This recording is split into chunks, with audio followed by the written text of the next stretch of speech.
प्रिय भाइयों और बहनों, आज हम लूर्द की माता मरियम का पर्व मना रहे हैं।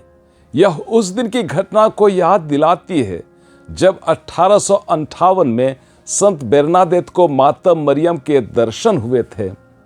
उस समय मरियम ने सभी को प्रार्थना, पश्चाताप और विश्वास का संदेश दिया। लूर्द का पवित्र जल शुद्धता और चंगाई का प्रतीक है, जो हमें बाहरी नहीं बल्कि आंतरिक रूप से भी निर्मल होने के लिए प्रेरित करता है। माता मरियम स्वयं ईश्वर की अनुग्रह से परिपूर्ण थी और उनका जीवन संपूर्ण पवित्रता का उदाहरण था। लूर्द की माता मरियम का पर्व हमें शुद्धता, करुणा और विश्वास में दृढ़ बने रहने का पाठ पढ़ाती है। आज के पवित्र वचन हमें दो महत्वपूर्ण सत्य की ओर ले जाते हैं। पहला, ईश्वर की सृष्टि की पूर्णता, और दूसरा, बाहरी रीति रिवाज की तुलना में हृदय की शुद्धता को महत्व दिया गया है। उत्पत्ति ग्रंथ में हम देखते हैं कि ईश्वर ने संसार को कितनी सुंदरता, वैभव और क्रमबद्धता से रचा। जलचर, पक्षी, पशु और अंत में मनुष्य को अपने ही स्वरूप में बनाया।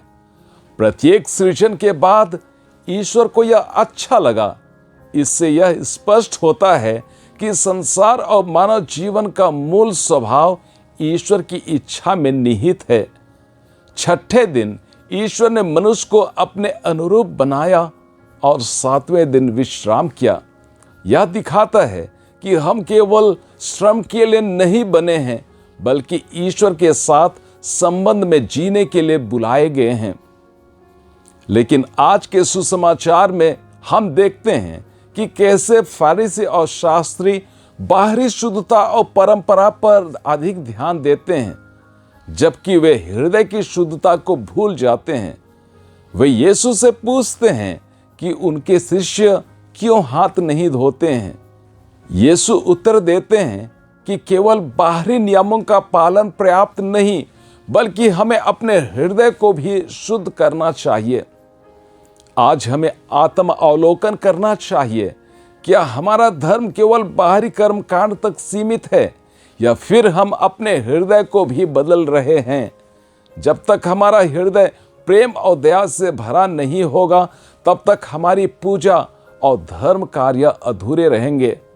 आइए हम सृष्टिकर्ता ईश्वर की योजना को समझें और लूर्द की माता मरियम के उदाहरण से प्रेरणा लें। हम बाहरी स्वच्छता के साथ साथ अपने हृदय को भी शुद्ध करने का प्रयास करें, ताकि हम सब में ईश्वर की संतान कहलाने की योग्य बने। आमीन।